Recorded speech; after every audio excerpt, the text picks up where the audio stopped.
What's up, guys? This is Thomas, and welcome back to my channel. Today, as you can see, based off the cover page right here, I'm going to be reading Fortnite City Apocalypse. This is chapter 160, and it's titled Off to End with Fiend, or however you title it, whatever.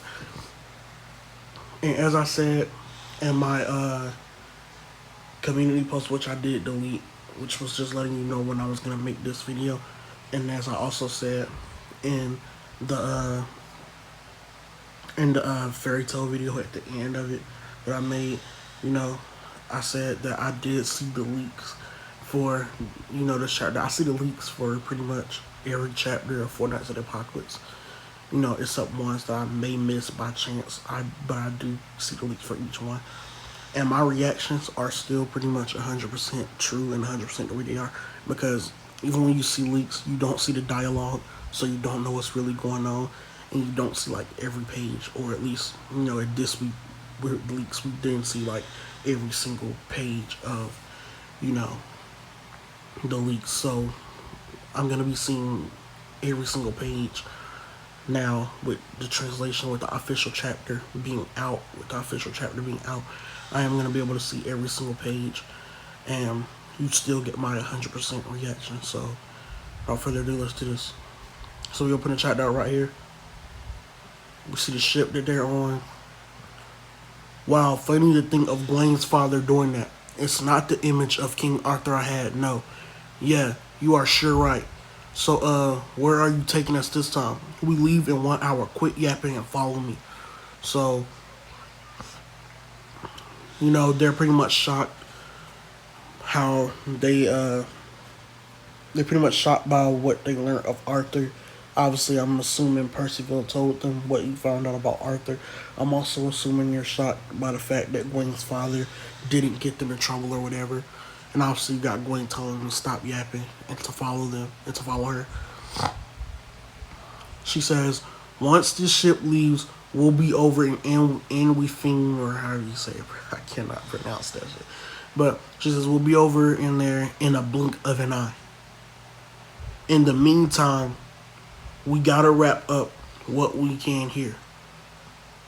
Oh, that smells good. Is this a kitchen? Yo, Dubby, sorry to interrupt you while you're making dinner, but I got stuff to do. Dubby the chef, she mentioned before. I truly wish you wouldn't do this. So, we see the back of, obviously, this guy named Dubby's head. We got, obviously, the Percy platoon looking shocked. And it seems he's a giant. I keep telling you not to enter my sanctuary without my okay. It's so upsetting. Stop whining. I got some urgent business with you. So, they're all shot again. Nicings and using this as a reason to cling to Percyville. But yeah, he's a giant. I guess Nicing shouldn't really be as shocked, but again, let's just assume that they're using this again to clean to Percy. Whoa, you are huge. Oh, gee, thank you. I'm on the small side for my kind, Oh, now look, you have to take the devil corn out at exactly 18 minutes or it ruins the taste. Thanks to you, I'm over by 10 seconds. I'll have to start from scratch. But fine, can you just tell me what you want? I can't have you messing with my cooking again. You want a new pudding from me, right? So is he from the Giant Clan? Oh, you got a good eye, Nicings. Chef W here is the pride of my household, but he's also a hobbyist blacksmith, so dedicated. And obviously he just looks annoyed. How upsetting. That's my main job, and cooking is my hobby. I did forge the 7 deadly sins sacred treasures, So, for the ones that didn't know, we're finding out some good news. Not necessarily, to me, this is good news, I guess. But, it's great news, I guess. Interesting news is what I'm trying to say. But he forged the sacred treasures of the sands. So that's a shocker. That's pretty interesting.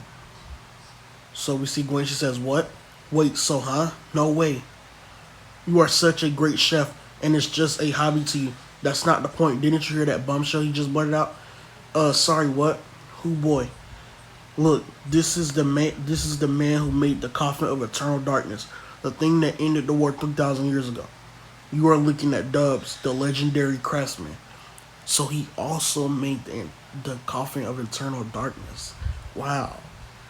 So he's single handedly the reason why we're currently going through both these stories, bro. Like he's not the reason for the first story, but he's the reason for this one if you think about it, because it's all about getting that coffin and selling the demons and the different clans and stuff like that. So he's the reason why that was made. To think that a giant is the reason why. You know, the single handedly the reason why each race, or I guess at least the demons, are capable of being sealed. That's insane. That's really insane. This man could end it all, bro. He could have ended it all if he wanted to, bro. Wait, W, so your real name was Dubs? You gave me that nickname. Dubs. Oh wait, that that may ring a bell. Is your head okay, man? So right, I wanted you to craft some weapons for us, the best you can make, perfectly suited for all these guys. I can count on you. No. So he just outright says no. What was that? How dare some hired chef refuse the commands of his master? How very upsetting. I was hired as a chef. You realize, not a weaponsmith. Frankly, I'm not interested. And money won't change my mind, of course. Pretty moody guy, huh? Now I remember, he's this world famous blacksmith. You were so slow. Wow. So Percyville just clearly wasn't listening at all, and now he's just like, oh man, now I get it. He's a world famous blacksmith. Hey, I have a pal named Lancelot who's been looking for you. Could you make a weapon for him, at least? We don't need any. He's so magically powerful, he can't find a weapon that can take the strain. His weapons can't withstand his magic force. Huh? Are you kidding me? That's the most exciting thing I've heard in ages. So he just starts humming, I guess. Beckin. Huh? Me? Okay. Arms, hips, thighs, E-level muscle, and ambidextrous. I see. Well, you're a magic type shifter and enchanter too. Is this from the sacred tree? Stop that, please. What is this so suddenly? When making a weapon, I need to know not just height, weight, and muscles, but also your heart, also your handiness, your type of magic, if any. So this is interesting, man. This is interesting. Like, before we continue, he's gonna make.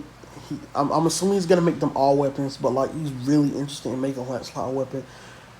And before Percival even said that right there about Lancelot not being able, like no weapon being able to contain Lancelot's magic force, I was kind of forgetting how powerful Lancelot is, man. Like I was really forgetting how powerful this dude is. But, like we haven't seen him do anything in a while. Like I thought, oh, now Percival's older. You know, whatever Tristan been through, they're probably, not necessarily Tristan stronger, but like I'm thinking like, oh, Percival is probably stronger than Lancelot. But now I just think Lancelot's in a league above them, like so far ahead of them that like I don't know what Nakaba can do to actually get them over his strength, because like because to me he has his peak strength within his body like right now. I don't think his powers can grow past what they are. Like I think the power that he has now is his peak strength. But if he is capable of, like if his powers are capable of still growing past what he got from, you know, going through what he went through as a kid, man, that'd be even more insane. Like the gap would just keep getting wider and wider and wider between like each one of them and their powers. I do think by the end of the series, Percival will be above, Lancelot. But then again, Noah Nakaba, anything can happen, and he might not have him grow stronger than he might not have them grow stronger than Lancelot because yeah, he got to be like insane, bro. Like, and imagine if he gets a weapon that can contain his power, that won't break, that he doesn't have to worry about breaking or anything like that. You remember what he did to King Arthur, bro? Like, imagine he gets a weapon and it can contain his magic force, and he don't have to worry about breaking it. Yeah, he's gonna fuck dudes up, bro. Like, he's probably gonna wreck that dude harder than he ever like has like what we saw him do last time. Unless King Arthur has like gotten even stronger past that, he's gonna fuck him up, dog. Like, I want to see part two of that, and I want to see Lancelot beat his ass, dog. Like, I'm sorry, like the first round, bro. Oh man, but the second round, bro. Oh man, like, oh man, like I don't know, man. Like, but I guess you can still assume that Lancelot isn't stronger than someone like Meliodas. So then again, maybe he can't necessarily dog walk King Arthur. Maybe the first time was just sheer luck or whatever. But then again, like I said, you know, the original assessment of this dude was based off the fact that we saw what we saw of him, and knowing that his no weapon can contain him. Yeah, I mean, things could be different once he gets an actual weapon that can contain his magic ability and stuff like that. So, back to the chapter. He says, "All right, you are next." What? You have to do that to me too? I know what that leer in your eyes means. You. I don't care about living things. If you're lying, you will pay, Buster. Your in your interrogator isn't going off at all, so he means it. Well, that's kind of annoying too. And he genuinely looks like he doesn't care. Stop being so insecure, girl. Here, I'll go first.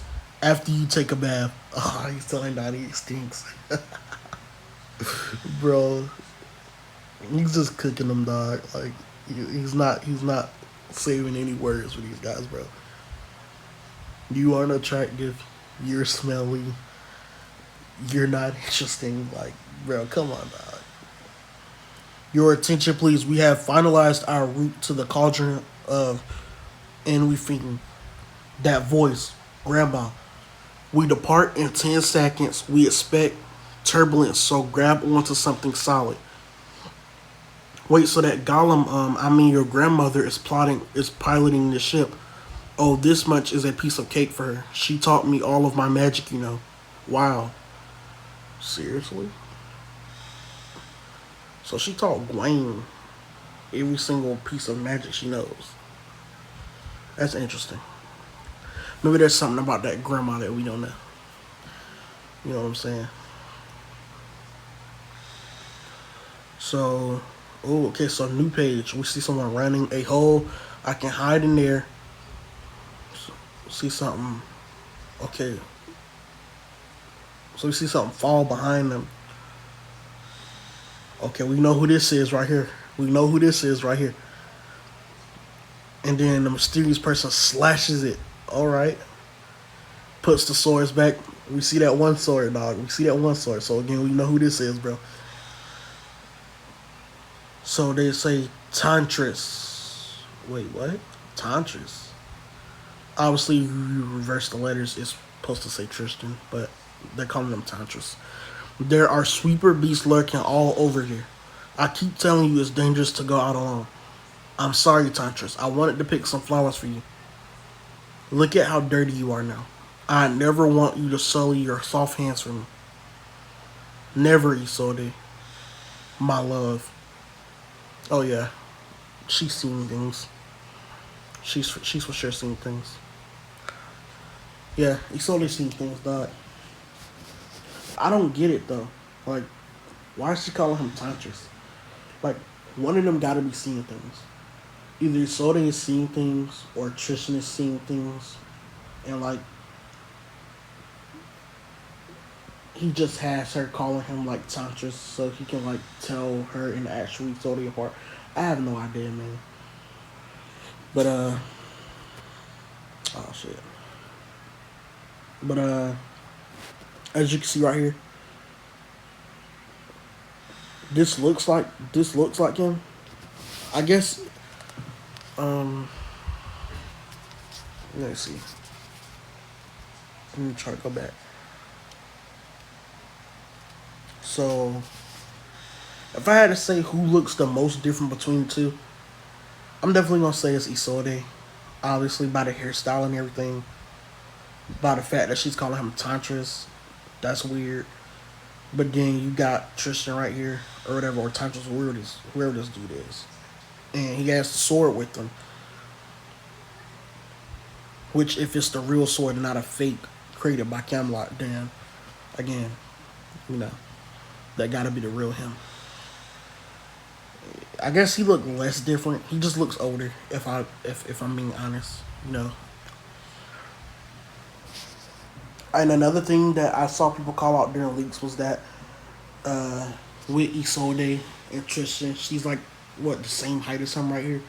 And so they're like, maybe this is her dreaming because she always hated her height or whatever, and she must be like taller, even taller now, or still tall now, or again even taller now.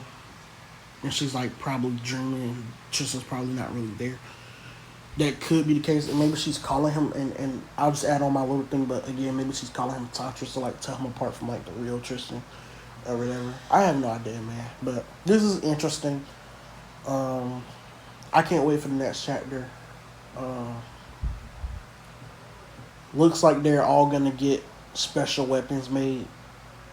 Uh, I can't wait to get back to Lancelot because I miss my boy Lancelot, man. Like I'm ready to see Lancelot, bro. Like we've gone so long in this story without Lancelot that I probably missed this dude more than I missed Percy when he was gone, man. So I obviously can't wait to get back to seeing Lancelot in the story. Can't wait to see them meet this dude Tantras or whoever he is, and obviously you saw they, which is funny because again she kept her name, but he's called Tantras or whatever. It's weird, man. It's weird. It's weird. But yeah, like, comment, subscribe. This has been Thomas Ant, and I'll see you in the next one.